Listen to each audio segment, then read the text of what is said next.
Good morning, good afternoon, good evening. Happy time zone, everyone. Welcome to the stream. It's Tuesday. The temperatures have gone down slightly, so we're not boiling while we're sitting here. It was 115 degrees yesterday, Fahrenheit. And in non freedom units, that is about 44 Celsius, which is insane. Never experienced that before. And it's only gonna be 90 degrees today, which is crazy. Like 25 degrees difference. If that's not global warming, I don't know what it is. But hey, I'm really excited today because usually we talk about a lot of technology stuff and we're doing a lot of coding, and we don't get the opportunity to take a step back and learn about other things or talk about other things. So today I'm very fortunate to be joined by Cheryl, fantastic person that I met at Build this year. And as soon as I met her, I was like, we need to have you on the stream to talk about wellness. So welcome everyone and welcome to Cheryl. How are you, Cheryl? Thank you so much for having me. Such a great topic to discuss. It is. Tell us a little bit about yourself. What do you do at Microsoft and outside of Microsoft? And yeah, why are you here today? I am a senior content developer for SQL Docs. So basically, when you go to Microsoft Docs and look up anything related to SQL Server, I don't write all of it. So Um, good. you will see some of the segments that we work on. So SQL Server, high availability, migrations, lots of different things. So definitely encourage everyone to go take a look, try some things out. It's what we do. As an ex SQL DBA, I would say your dogs are fantastic. If you have any problems, people, just reach out to Cheryl. She will fix all your dog problems. Not me. Just piling up on the work. Why not? No, there's a big team behind that. It's not just Cheryl, but we appreciate all the work that you guys do there to keep the dogs up to date. And I have to say, I miss doubling around with SQL. To be honest, I haven't done any SQL work in forever. Wow. Jump right in. Jump You right in. know, these days it's all cool stuff like NoSQL and Cosmos, and people have Right. forgotten how productive you can be with just SQL. I love that you can work with it also on your machine. So you could definitely be in the cloud. Got to mention that. But you can also work with it locally. So if you're offline for whatever reason, if you download it, you ready to go. Not to mention containers. So Yeah. cool these days because you can run it everywhere, right? It used to be Windows servers only. You couldn't do anything outside that. It was always a barrier. Now you can just download a Docker container and run it anywhere. Mac Yep. OS, Windows, True. Linux.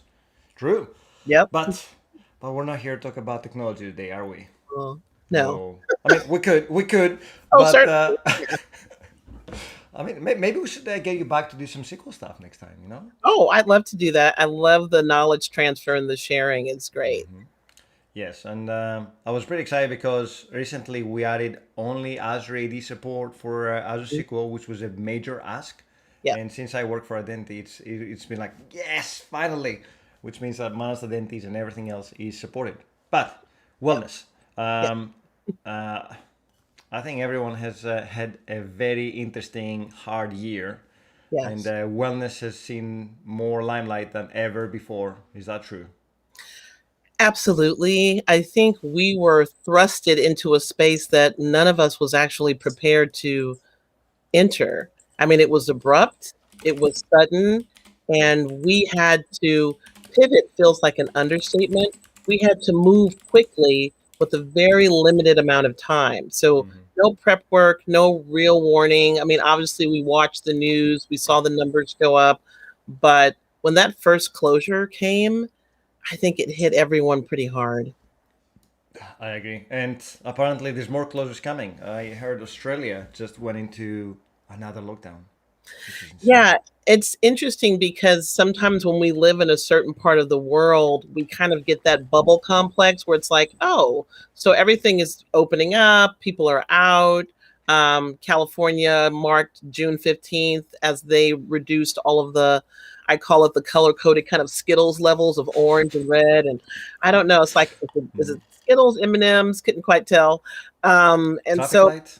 People yeah, call it traffic light, maybe, yeah. maybe. But it's interesting because I see a mix of people. So everyone didn't immediately embrace the non-social distancing. Yeah. But when you live in a space like California, maybe some other states, you kind of think everyone's having that same experience, and they're not. There are still people that are struggling. There are still areas that are closed. There are still losses, and a lot of us are immigrants and coming from other places, so we still have family members in those areas where people are struggling. So our wellness is also could be impacted by what our families or friends are doing in other countries, and how they're thriving or not thriving, or just even the ability to travel to go check on relatives is a challenge now. Even though we've made some strides with travel, there's still some areas that are difficult to get in and out of. Like I get on the stream is saying, I have team members in India. It has an impact on the entire team knowing they're still at risk Mhm. all over the world, right? Yeah. It's crazy, and people have had different kind of impacts based on their support system, right? I mean, I was lucky enough to have my family, and I was not spending most of my time alone. But there have been a lot of people that were isolated and truly alone throughout this pandemic, right? Yeah, we have a term here in the States, and maybe it's called something else, work families. And so a lot of individuals that came from college, moved from other parts of the States, where they moved to an area where they didn't really know anyone, kind of got Mm-hmm. adopted into the work family. So you get to know these people, and sometimes those families are functional, sometimes they're dysfunctional. That's another story. But for the most part, they eat together, they dine together. I've heard of situations where people travel together, and so again, that impact broke that family up. I mean, when you Yeah. think about it that way, it really touches the heart a little bit, because these individuals who kind of thrived on the opportunity of being in an office and seeing the people that they work with, all of a sudden they're now working with them remotely, which is Mhm. not the same. And I've heard of doing remote lunches and eating in front of the screen. I don't know if you've tried that, but that's not necessarily the same It's not as the same. no. Yeah, I find it awkward to watch myself eat on the screen. So There's some weirdness when you do anything on the PC. I tend to focus on myself quite a bit, like looking at me doing stuff right, rather than the other people around me, right, which is something very different to what you do when you are with people. In fact, I went for a meal with my teammates for the first time after 15 months. And it was insane sitting on the same table and watching each other and interacting in a very right, different manner. right. I almost forgot how to do it, which is crazy. But at the same time, yes, virtual lunches do help, and virtual coffees do help, but it's not the same as being there and doing it.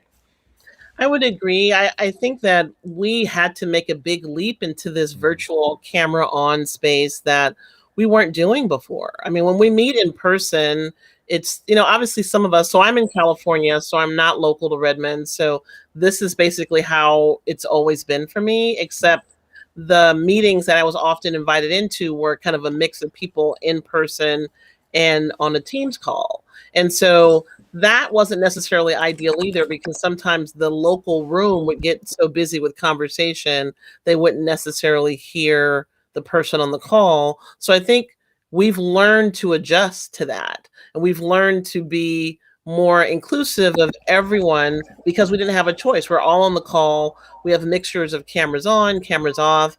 My hope is that as things open up and we return, that we keep little nuggets, little gems of things that we've learned about how to stay connected to our teammates when they aren't local. Because even after things open up, those people are still living in those other states, Yeah. possibly other countries.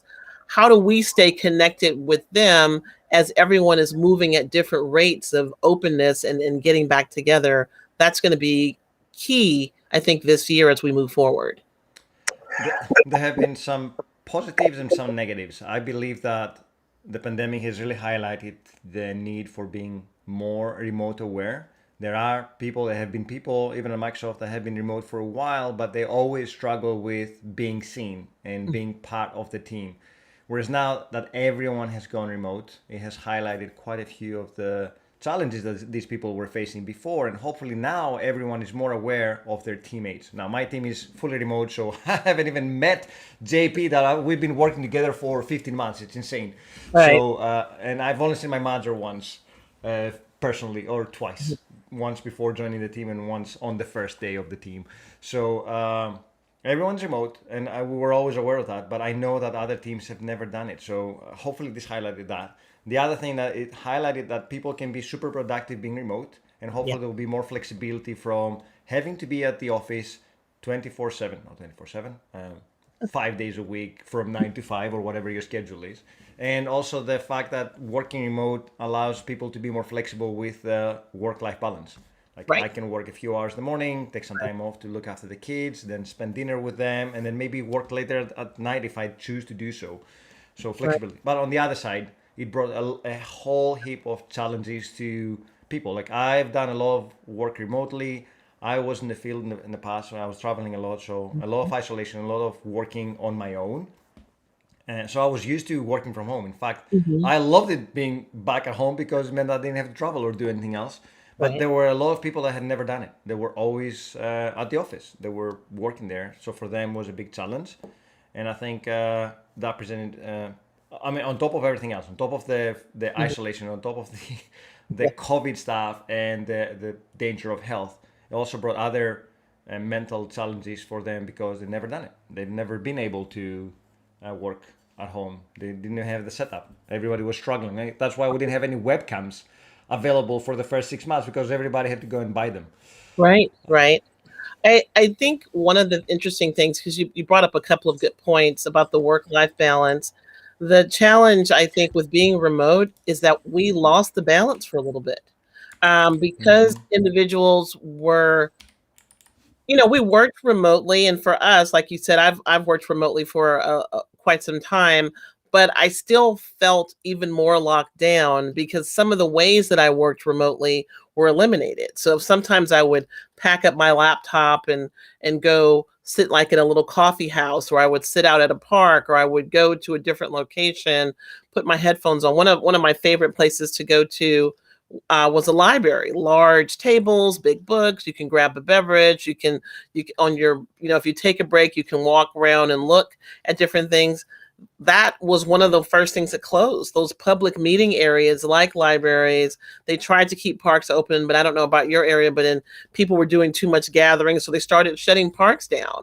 So even for the individuals that were already distributed, we felt the pressure of the lockdown because some of our outlets, some of the things that we looked forward to, maybe even treating ourselves to lunch and going to eat at the restaurant with us and our laptop and working on our laptop and eating and being out, those things were eliminated. We turned into this kind of takeout nation, where you were getting food, which wasn't to me the same experience as eating in a restaurant. But most importantly, to me, when I think about wellness, is that balance of, people call it work life. I like to call it life work because obviously, if you're not alive, you can't work. Um, so we worked at really weird times because we were at home, because we didn't have the options to eat out, to even go to a movie. We started to Yeah. get used to getting movie releases through a streaming channel. I mean, all of these things that we had outlets like, oh, hey, let's go grab a movie, let's go do Mm-hmm. this, they were gone. Yeah. And so we look up, and I know for me personally, um, I looked up and it was like 2 o'clock in the morning. And I was like, wait a minute, what's going on? Like, I'm still looking at this screen. And it's Yeah. because you start to get, it's like adult boredom. Like, you start to look at things like, well, I got a few minutes. Let me just look at this. And then you kind of start going down a rabbit hole. And then you're starting to meet other people who are also online at the same time. And it's Mm-hmm. late. So now you guys are talking and it's like 1 o'clock in the morning. And then you still have to do like you want to start back within regular business hours of work. And then it just starts to gel together, Yeah. and your sleep starts to become irregular or erratic. Like, you don't even know when you're supposed to be asleep because you're up at all times of the night or early morning. So I think that balance. we lost it for a little bit. I know that I did. I was trying to fool myself, like maybe I'll do time delayed emails so it looks like it's in the daytime instead of sending it out at 3 o'clock in the morning. And I don't want anyone to know that I'm up at 3. Um, but yeah, so we kind of fool ourselves like this is okay. I'll just do this one thing, and man, I'll be ahead in the morning. But you're sleeping 4 hours. Yeah, there's a new phenomenon, right? I think Mhm. some of the psychologists gave it a name as well. You know, the fact that you're delaying your sleep quite a bit because you don't feel like you're getting any personal time. And I've, Mhm. I've been doing it as well. Like I go to sleep really late these days, like 1 p.m. I'm 1 a.m. I'm not doing work, but I'm staying up doing silly things that otherwise I couldn't do. I don't know Mhm. why, but sleep was definitely impacted for me. And as I said, I had it very well. Like I was super fortunate, super happy. We have some other comments on the chat as well. So no one in my group. So Tropical Geek says no one in my group has any contact with no one in the group. Really sad. So that team cohesion I think is missing, and people have not been able to gel together, as you said. I love being able to take a nap mid afternoon, and that refreshed, feeling refreshed, and they can finish work. That's also a good point. I Hard Coding says in the UK things have changed completely. They work as a software engineer for a FTSE 100 company, so a major company in the UK. And the employer has agreed to have a compromise to go back to the office for 1 day of the week. However, that has led to a loss of talent. A lot of people have left and they went fully remote because they don't want to go back to the office. That's the other thing, Right. right? People enjoying being too remote these days. I don't know Yes. why, but yeah. And the question is, do you think that companies will have to adapt or die, so to speak? And shouldn't that option of full remote, if wanted, be offered? What do you think? Oh, I mean, so that's a fairly loaded question. I It mean, a lot is. of it depends on the business need and the type of business that you have. It Mm-hmm. also depends on where your business was at prior to the shutdown.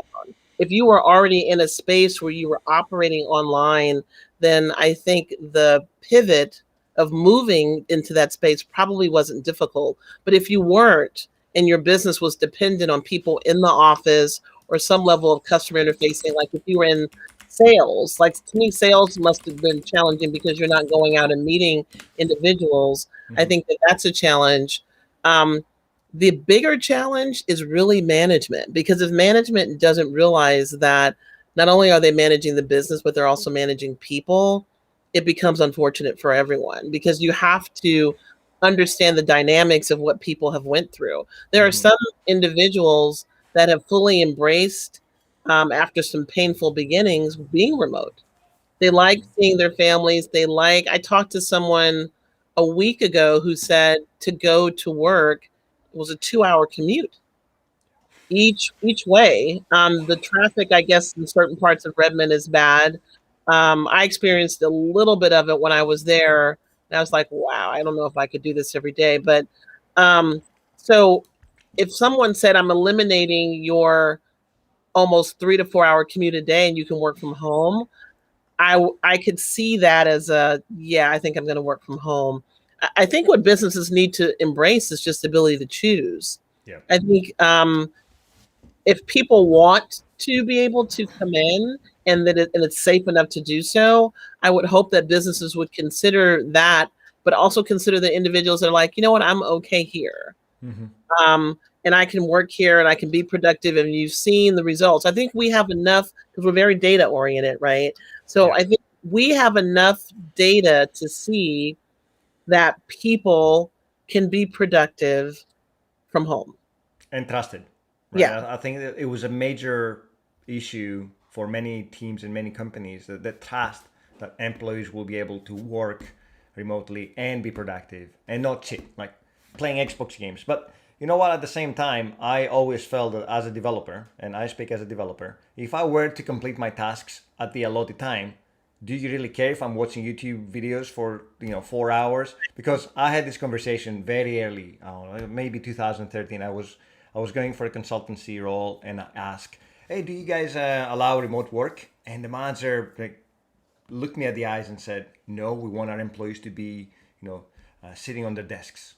I'm like, "You do realize I could be sitting on my desk watching YouTube videos for 8 hours, right?" I mean, it doesn't make any sense. But Right. at the same time, going back to what we've seen in the past years, that people can be trusted if you entrust them enough to do something, and people can be productive being remote. And in fact, I've gained 2 hours a day by not having to commute to the office. It's not a massive commute, but still 2 hours. I Right. can be here enjoying breakfast with my kids and then walk 10 yards to my desk and start working straight away. So better life work balance. See, I use your words there, and still super productive. In fact, I'm doing more work working remotely than I would be doing if I were in the office.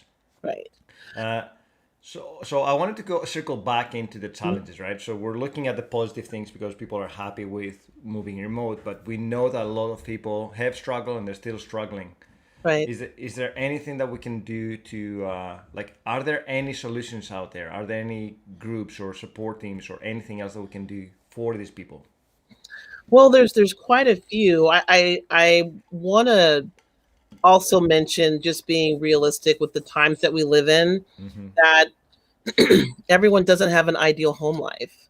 True. And so a lot of the outlets for college students, for employees, for workers was getting out. Relationships aren't always ideal, families are dysfunctional. And so being able to get out into a classroom or a workplace was often a way to get a break from the stresses that impact individuals at home. When everything shut down, you're now sitting in place in those areas. And I want to say, my heart goes out to those who have been challenged with that in the time that we've lived in, because they didn't have anywhere to go. They didn't have the normal outlets. And our mental health system is overloaded. I was speaking to someone about this the other day. Some parts of the world are working through the pandemic, and the numbers are decreasing. We're now kind of going into a mental health crisis because people need support. Maybe they can't talk to their family members, or maybe there's some shame, or there's cultural issues that feel like that's not something in the African American community. Mental health is not something that's spoken about openly. So a lot of times people do other ways to self-medicate, to get through the day, to get through the night.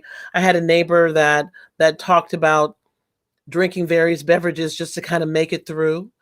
So there are things that we are doing to manage that may not be in our best interest. And so the question is, like, what can I do then? Well, one of the things that I have found is a number of institutions and groups and resources online are doing no cost support groups. And so some of them are within the state or within other states. And if you just search for no cost support groups or therapy online, some of those, yes, they're at cost, but there's other individuals that are volunteering their time to meet with individuals. You have to register to sign up for some of these activities. So another option is colleges. Colleges who have a focus on mental health or psychology do sliding scale meetup support groups. So you could come in and they would be able to determine, even if you're unemployed or not working or a student, they could let you join that group. They have a licensed therapist, and then they have people that are working on their degrees in that space, and you can be part of that group. So it may take a little bit of effort, but there are lots of resources that are out there. Obviously, there's videos also on YouTube to watch as far as managing your like negative thoughts and kind of behavioral thinking. I've done quite a bit of research on it. I tend to not post links because some of these are time sensitive and they're doing classes at this time or that time, but I encourage individuals to take a look online and see what's available. There's a lot more than you think, and that is not at a cost. Obviously, if you have insurance and you do have benefits, look into your benefits, look into your plan, see what's available. But there's no shame in reaching out and getting help, or saying, I'm not okay. And maybe you can't say that to people that you live with or even your closest friend, but look into those resources and get the support that you need. Yes, that's very important. I think you touched something and you hit it on the nail. Same, right? Especially for, I don't know, men probably feel a lot more shameful than women, or at least it's my Mhm. opinion. Like admitting that you have mental health issues or mental health challenges and you need help. So Right. there's no shame, and I think there's been a massive turn on the topic, right? Being able to admit that you need help and getting help. And sometimes I look at like I always feel like I'm an upbeat person, but sometimes you get down, you get run down, and get upset. And Hmm.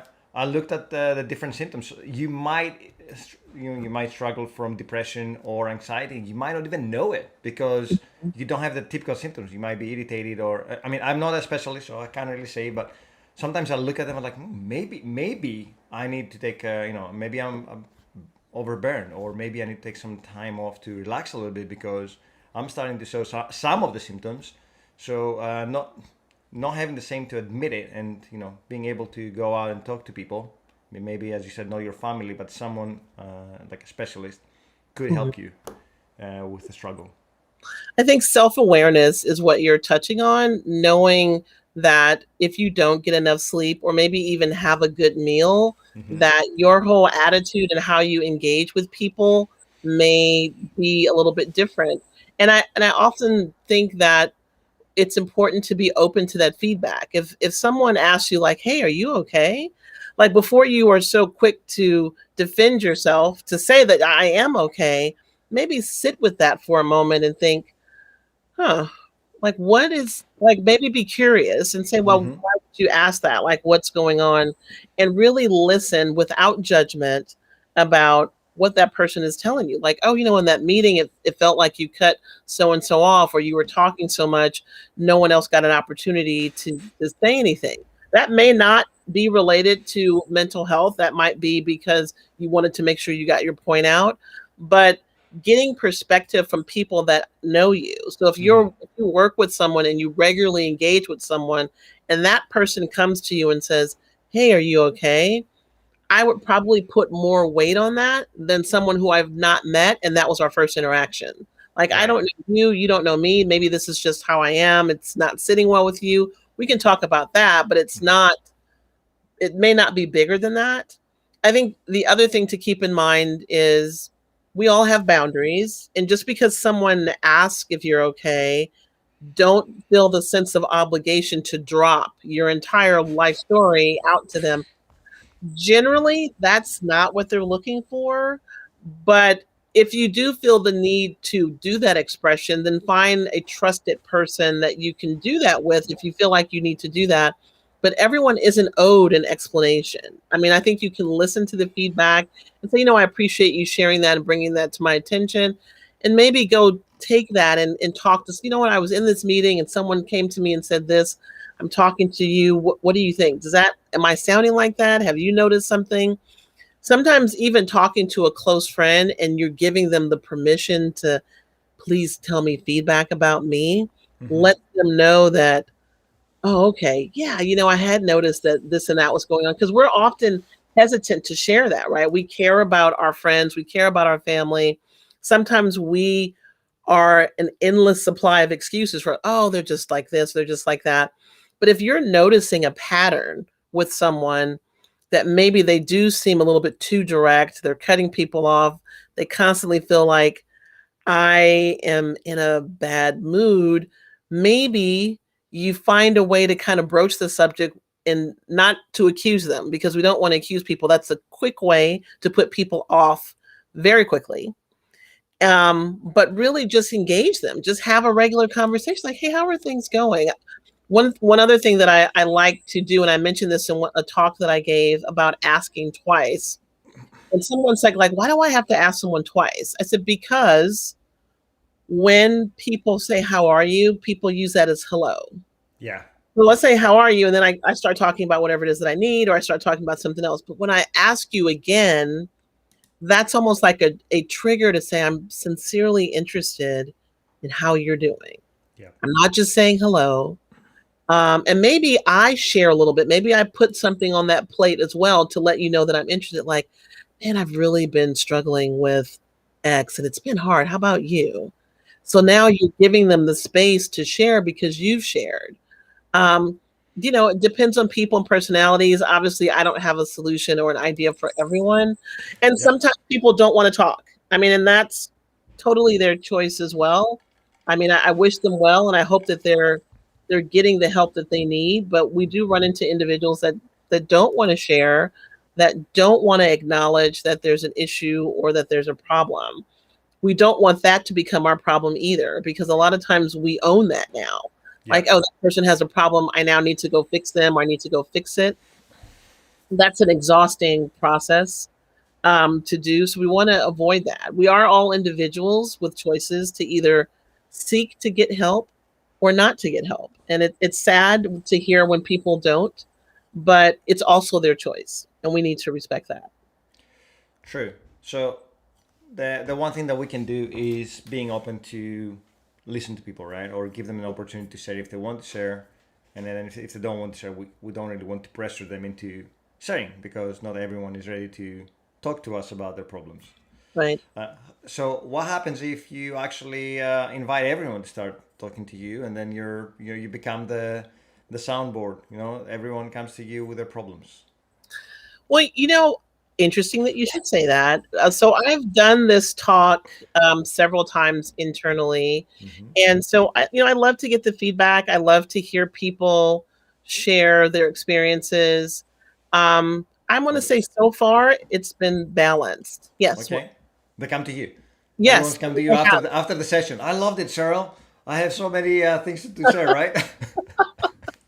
Yeah, I've had people come, and Okay. I've heard some heartbreaking stories. I've heard about loss. I've heard about tragic situations. I've heard about difficulties in the workplace. Hmm. Um, Obviously I'm not licensed, but what I have is just the experience of listening to other stories. I have my own experiences. I worked in a management capacity before, so I've been able to understand some of the dynamics and maybe offer a sounding board. One of the things that I learned in a training class is our problems are actually bigger inside than outside. So when we hold things in, they take up so much space. They rob us of our sleep. They rob us of our happiness.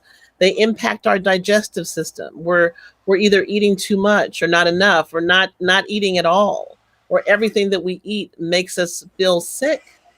That's the space that anxiety and worry and stress absorb. And as we encounter those things in our bodies telling us, like with headaches and pains, if we don't address that, we could really start having some physical problems. But getting that out and sharing that either with a professional or a trusted person, it comes down.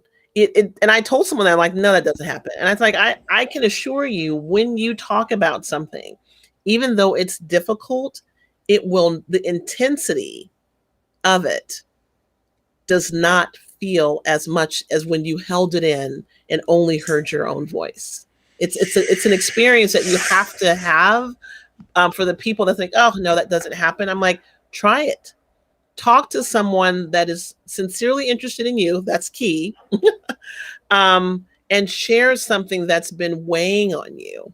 And not that they're going to fix it, but that weight will feel lighter. Hearing a different perspective on how to look at something is helpful, because we judge ourselves so heavily and we're so overly critical, and we carry that burden as well. And it follows us in our relationships, in the workplace, in our performance. So it's imperative for us to get the support by whatever means that we can, but get it. So what happens if people are not aware that they're suffering from that? Like you mentioned, food, right?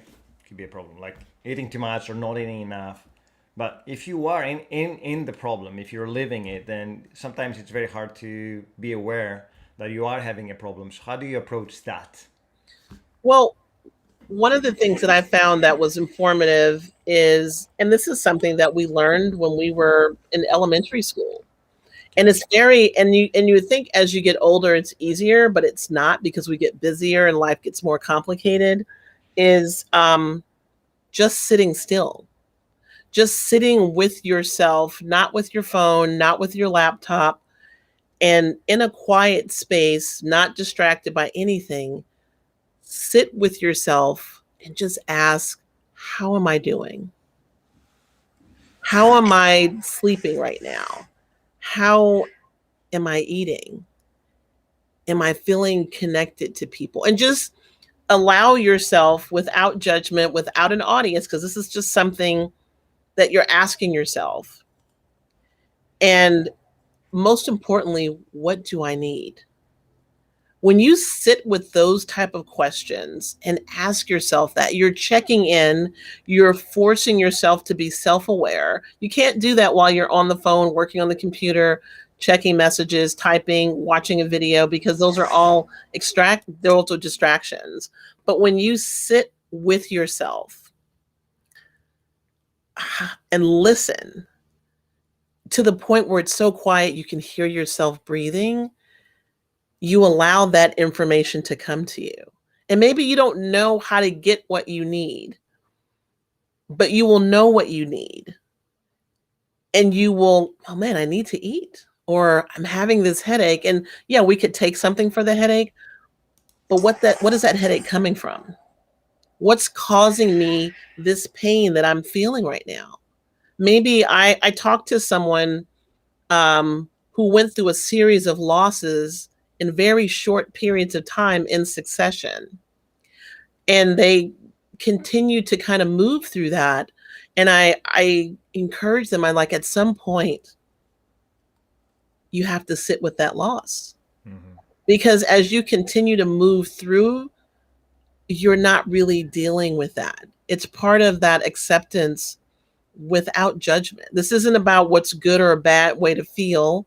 It's about feeling something.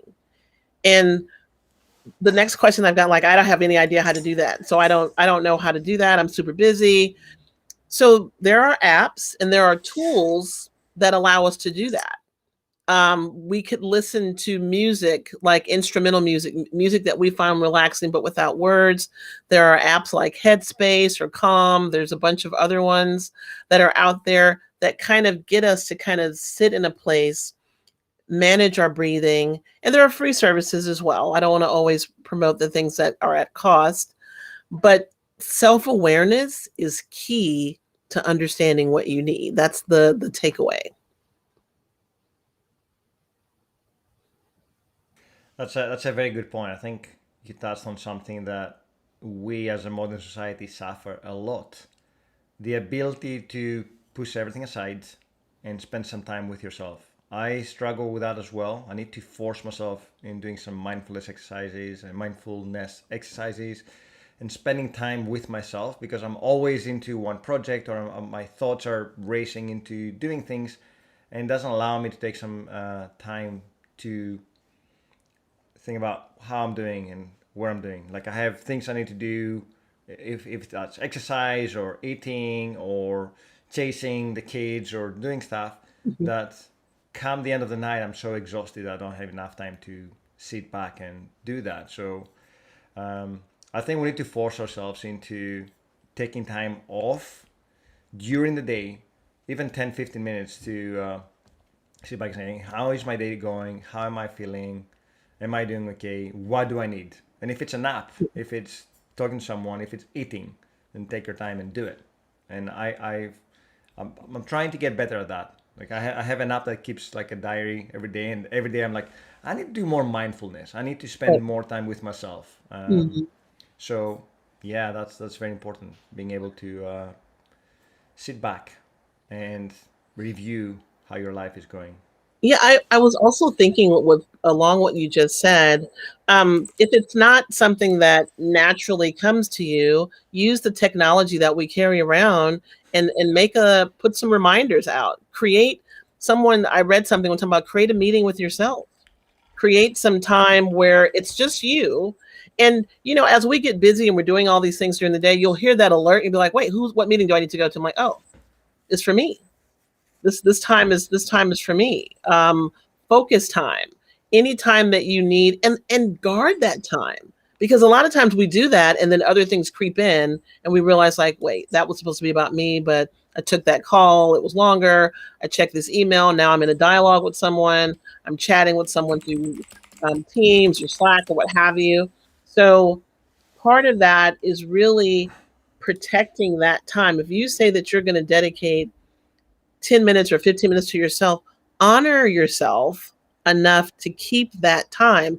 Nothing will implode or explode or be destroyed in 15 minutes because you're not available. I mean, you, as much as we want to think we're the center of the universe, news tells us that we are not. So it's okay to take a step aside, and maybe you need more than a step. Maybe you realize that you need to take a day. Do you have sick time, wellness days? Do you have time where you really feel like, man, 15 minutes is not enough? Like I have so many things going on in my head. I need a moment. And Mm-hmm. I want to relate this to something that maybe we haven't heard too often in the last year when we get on an airplane. And if you're a parent, you totally relate to this because I when my daughter was younger, I always listened to them read. As we got older, we're kind of like, wait, what are we doing? Like we're moving stuff around. Put the mask on first. And I always thought, well, no, I mean, I'm a parent. I'm gonna do my kid first. I'm gonna do like yeah, but if you pass out, then your two lives are lost. So if you are a parent, if you are responsible as a caregiver for other people, if you're a member of a community of people where you are offering support or taking care of whatever that means, elderly people, sick people, or just a close unit of friends, you have to make sure as you are the giver, and that's me, I'm very guilty of that. I'm constantly being present and there for so many people. I do find it a challenge to be there for myself. So as I say this message, I also talk to myself and like make sure that you are taking care of you. And I always, and this is something that I always talk about or I conclude in my conversations, you are your biggest asset. So if you're not taking care of that, how do you expect to efficiently take care of other people? Because some of us are making life decisions. If you're a parent, like, what do we do? How do we take care of this? Is that something I need to take care of now, or can we wait? Our parents, they're aging? Are they ill? Like, wait a minute, I need to follow up with that doctor because of X, Y, and Z. All of these things take and could possibly deplete our resources. So if we're not taking care of ourselves, we can't take care of other people, at least not sustainably. Because if we go down, all those things and all those people, we can't help them either. Yes, as with physical fitness, mental fitness is very important. I have to say, we are very fortunate. We work for Microsoft, and they have done a fantastic job in recognizing that. They gave us wellness days on top of our regular time off, and they've also recognized mental health as part of the sick days. So if you need to take a sick day to deal with mental challenges, then this is totally supported and totally approved. I hope Right. other people are, or other companies are following in those similar steps and give their employees time to recuperate and, as you said, take a step back. Sometimes 15 minutes is not enough in the day. I think it's not enough for me either. But the whole point is there, you need time off. You need to be able to go to your manager and say, I need to take some time off to relax and, realign myself, right? And make it real time off. Like, don't take time off and then work, which sometimes that happens. Like, I mean, so I am one of those people, I try not to carry like the connectivity to the office on my phone because you're likely to look when you have your phone. So you could technically be off work and your laptop is closed, but if you're still connected on your phone, you possibly will slide up and see that app and say, well, I'll just take a quick look. Oh man, I didn't know that was happening. I have an idea for that. And now you're engaged in this whole work related conversation when you're not supposed to be working. I saw someone on Twitter that said whenever they're off work, they uninstall the apps from their phone and they'll just Yeah. put them back later because that makes it more difficult for you to look at it. I mean, one of the things that I did at one point is I turned my computer off and I let it completely discharge and I put the plug somewhere else. So in order for me to be connected back, I had to charge the computer. I had to go get the plug, charge it up, and open up the computer. And I didn't leave it close to me. I didn't leave it near the couch or the table. I put it up on a shelf.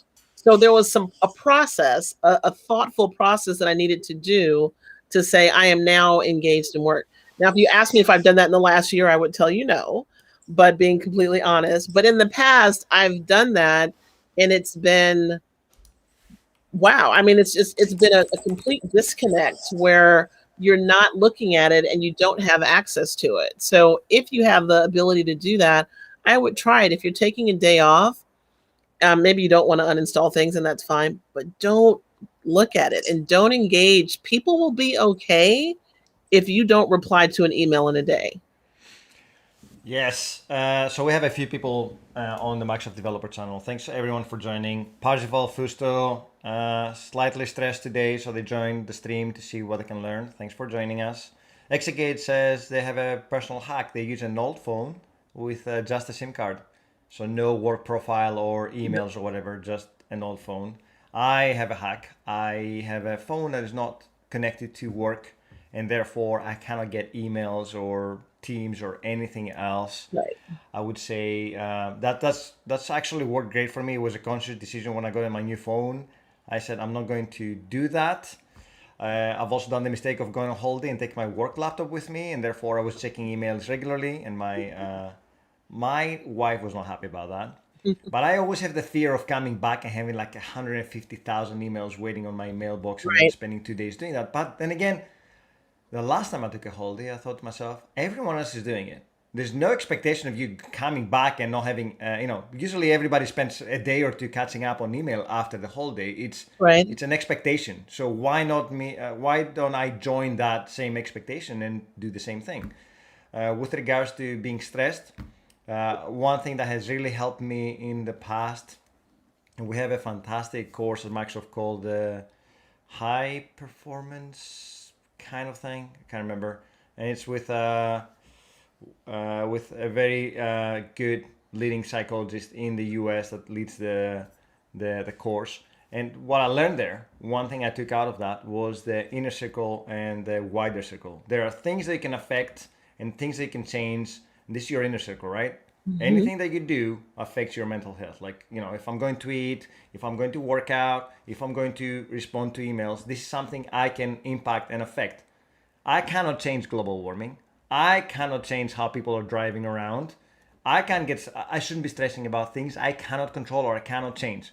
So this has served me really, really well, because I used to be super stressed at some point in my life where like humanity is going to end very soon because we're not taking care of the environment, and drinking water is running out or whatever. But at some point I had to realize that I cannot do anything other than doing my own bit here. Right. It's the same for work, it's the same for everything else. And yes, emails can wait and text messages can wait. And the other thing I learned in the army from a very good friend when I was there is that everyone is replaceable. No matter how important you think you are, if you go away, people will either find a way to replace you with spending a lot of money or getting other resources. Therefore, value the things that are important to you, and just remember that life carries on even without us. Therefore, stressing about emails or trying to meet deadlines and killing yourself over that, it's not worth any money or your mental health. That's coming from personal experience. I'm not a licensed psychologist, so don't take that. But this is all coming from how I managed to survive 43 years on this earth and not die from stress. Yeah, and I think in this business, in the technology space, we do tend to work outside of normal hours, and so everything starts to blend and blur, and you don't realize, especially if we get into that space where we think we almost got it, and it's like 6 more hours later, and we're still like, I think I almost have it. So setting stops, time boxing is really good for technology people, to give yourself X amount of time to either stop working on it or to ask for help. Asking for help in all aspects of life can be challenging. But if you time box something and give yourself, like, I'm going to give myself a couple of hours to work on this. If I can't do it, I'm either going to stop or ask for help. I am not going to continue to work on it because I only know what I know. And if I'm at the limit of what I know about this particular task, spending 8 more hours on it is not going to help me go any faster. It'll just make me more exhausted. And I've learned through experience, when you work and you're tired, your mistake ratio goes up very quickly. You will make mistakes that you normally wouldn't make when you are well rested and alert. And those mistakes are the most frustrating. The white space that shows that may throw your whole code off because you did the indents not right. I mean, those kind of things which are nerve wracking when you find out what it is, those tend to happen more frequently when we work when we're tired. I don't care if your screen is glowing and you could see it in the dark. It doesn't matter. Glowing keyboard. There's lots of fancy things that intrigue technologists to work at night. Why was your keyboard glowing? Why are you working? I mean, there's a lot of advantages that make it attractive to be working in the dark. But that's a disservice to us. And I think one of the other things that I want to chat with as we're wrapping up is just acceptance without judgment. There are things that are happening that we can't change. There may have been decisions that we've made that have put us in a place that's not ideal. Maybe we can make changes, maybe we can't. But as we start to judge ourselves for things that have happened in our past, we increase the burden of mental stress and anxiety that triggers depression and all of these other things. So if we can just say, each day has its own anxieties, and we could fast forward 4 months and say, this is probably still going to be happening in 4 months. So now I'm carrying the stress of the future that I don't even know what's going to happen in 4 months, but I've already projected that out. And I've said, here, body who's already stressed out, I'm going to layer another future stress on you that hasn't even happened. But you carry this around for 4 months. So we have to be careful that some of us have had challenges. Some of us have been diagnosed with various types of health conditions that we now need to work through, or some of us are waiting for results from things that we've been tested for. The anxieties and stresses that we may have could weigh us down more than the actual event occurring. We get so stressed out about the possibility of something happens that's what consumes us. So trying to not judge, that radical acceptance, is like, this is where I am. And maybe I've gotten a harsh blow. Maybe something has happened. I didn't get the promotion. I've just received news about a chronic health problem that's manageable. Can I accept that that's where I am right now? Can I be open to the education of, this is where my life is? What do I need to do? Can I be open to the feedback about a project that didn't go well, a performance that is not up to par? Let me hear that without judging myself. If we could take a moment to be self-aware, it does wonders to our mental health. That weight that we've been dragging around starts to lift. It starts to not feel as heavy because we're like, well, this is where I am. What do I need to do? I'm aware enough that I haven't eaten or I haven't done this. I need to start planning for that. I'm having an interaction with someone that's not positive. I need to manage that better than how I'm managing it now because it's impacting me.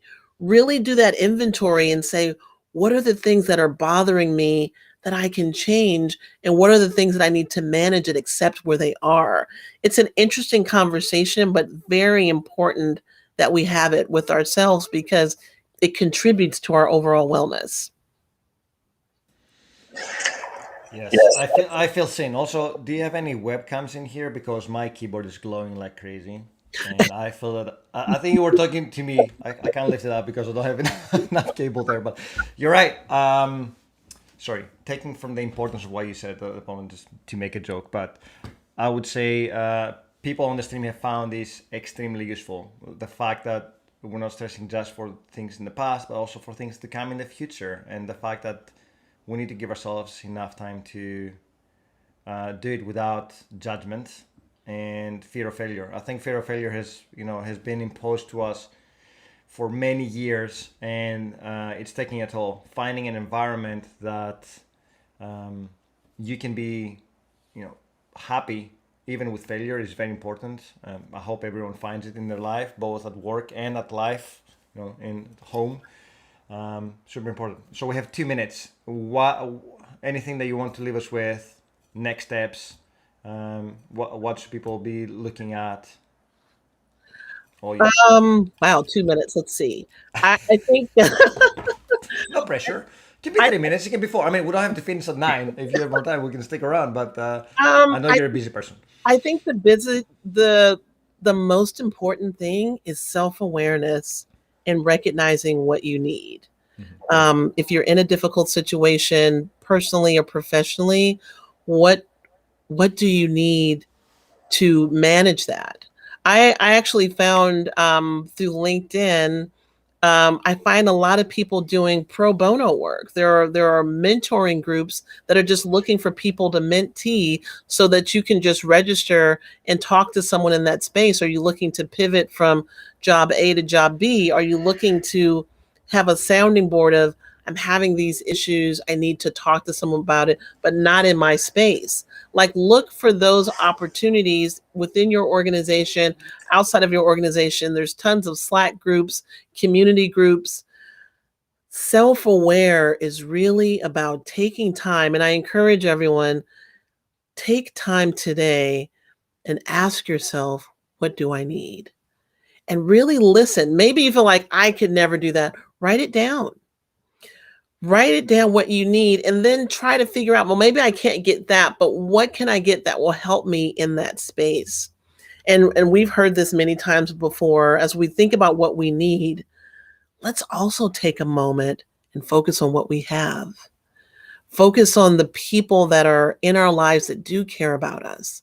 Focus on how we can give back to the community or other people, because oftentimes, if we're stressed and depressed, have anxiety, it's been noted that those things feel lighter when we're helping others. Are there spaces, because there's always organizations and groups that need help. Are there spaces and places to need help? Can you volunteer in a group that has kids? All these kids are out now. There are opportunities that you could give from yourself that may make your load feel a little bit lighter. Be grateful for the fact that you can be here today. And the day that we have, this day, this particular day, you exist, you matter, and you're valuable. So maybe sometimes you wake up and you need to say that because no one else is saying that to you. But you need to know that you are essential, you are needed. And so each day, if you could wake up and think about those things, maybe three things, and despite if no one else tells you that, you should know it. You're needed. And we are so grateful that you joined us here today. We are indeed. Everyone is needed. That was awesome, Cheryl. I really appreciate you coming today to talk to us about that. A lot of people on the chat have felt that you were talking to them, right? The future struggles, the past struggles, the self awareness is very important. Mhm. I hope everyone enjoyed this. It will be recorded and on YouTube, so we'll promote the recording afterwards. And we'll try to have more people like Cheryl come in the show as well from time to time to talk to us about things that are not just technology. I know everyone's excited about coding and stuff, but our life is not just code. So being able to take a step back and look at the other things that make us human is very important. So again, I want to thank Cheryl for coming. You can reach out to her on Twitter. Please do not go to her, everyone, with questions, but I think she's a fantastic person to help us out. Yes. And for the stream, tomorrow we have our IT Pro friends doing a stream in the morning. And I'll be solo driving on Friday. I have no idea what I'll be doing. I might find a guest. If not, we might be doing some Python. We might be doing some SQL stuff. I'll think about that. I would like to do some SQL, so you never know. Thanks, everyone, and we will see you tomorrow. Stay healthy, stay cold. I know it's a heat wave around. And reach out to us on Discord if you want to chat, if you have any questions about identity or anything else. Again, have a lovely day, and we'll see you soon. Thank you.